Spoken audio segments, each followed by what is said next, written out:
মধ্যপ্রাচ্যে থাকা যুক্তরাষ্ট্রের সামরিক ঘাঁটিগুলোর বিরুদ্ধে কি এবার নরক তৈরি করতে যাচ্ছে ইরান? তবে কি আরেকটি রক্তক্ষয়ী যুদ্ধের মুখোমুখি পারস্য উপসাগরীয় অঞ্চল? কারণ ইরানের সর্বোচ্চ ধর্মীয় নেতা আয়াতুল্লাহ মোস্তফা খামেনি হুঙ্কার দিয়ে বলেছেন, মধ্যপ্রাচ্যে আর নিরাপদে থাকতে পারবে না মার্কিন সামরিক বাহিনী। এদিকে ইরানের এয়ার ডিফেন্স সিস্টেমের তাড়া খেয়ে দেশটির আকাশসীমা থেকে রীতিমতো পালাতে বাধ্য হয়েছে যুক্তরাষ্ট্রের একটি যুদ্ধবিমান। কিন্তু হঠাৎ করেই ইরানের বিরুদ্ধে যুদ্ধবিমান পাঠালো কেন মার্কিনিরা? প্রশ্ন হলো, সম্ভাব্য যুদ্ধের ঘণ্টা কি তবে বেজেই গেল?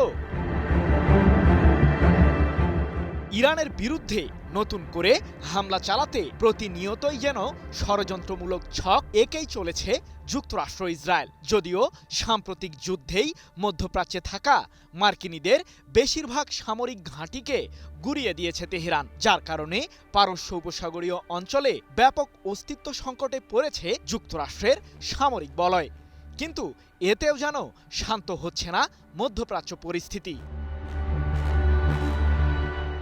হরমুজ প্রণালীর চলমান সংকট থেকে উত্তরণ সহ ইরানের পারমাণবিক ও ক্ষেপণাস্ত্র কার্যক্রমকে ঘিরে চলমান দ্বন্দ্বের সমাধানের পথ খুঁজতে দেশটির সাথে কূটনৈতিক আলোচনা চালিয়ে যাচ্ছে ইহুদিবাদীরা। কিন্তু এর মাঝেই যুক্তরাষ্ট্র দেখালো তাদের আগ্রাসী রূপ।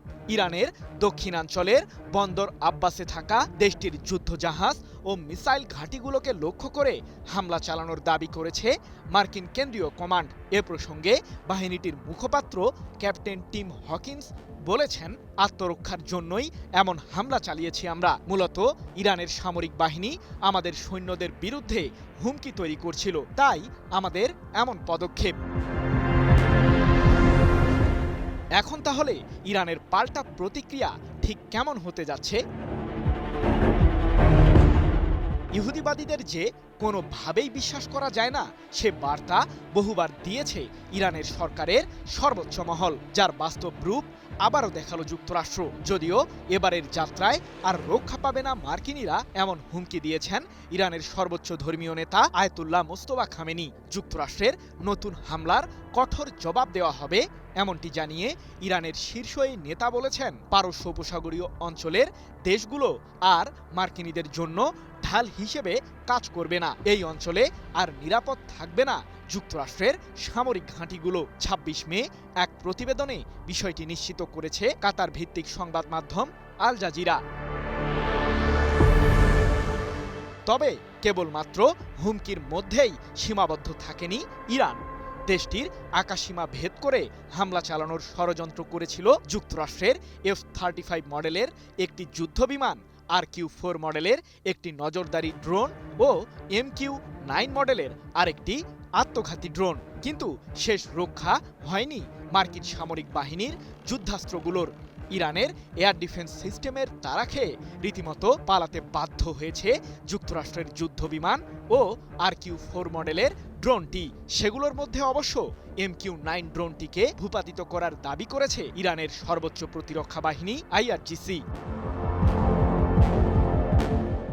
আমি ভরসা রাখি হিরন স্মার্ট ওয়াটার পিউরিফায়ারে। অথচ মাত্র একদিন আগেই মার্কিনীদের সতর্ক করেছিল ইরান।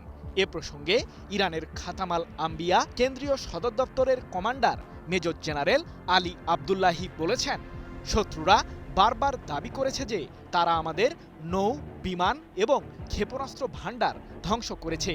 কিন্তু ইরানের শক্তিশালী সশস্ত্র বাহিনী যুদ্ধক্ষেত্রে সবসময় দেখিয়েছে যে আমাদের সামরিক সক্ষমতা অক্ষুণ্ণ রয়েছে। আকাশপথে ইহুদিবাদীদের হামলা মোকাবিলায় আরও শক্তিশালী এয়ার ডিফেন্স সিস্টেম তৈরি করেছে ইরান, যা শীঘ্রই যুদ্ধের ময়দানে মোতায়েন করা হবে।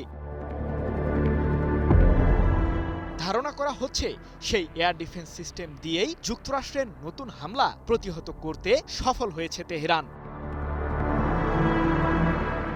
সৃজন মাহমুদ, নিউজ 24।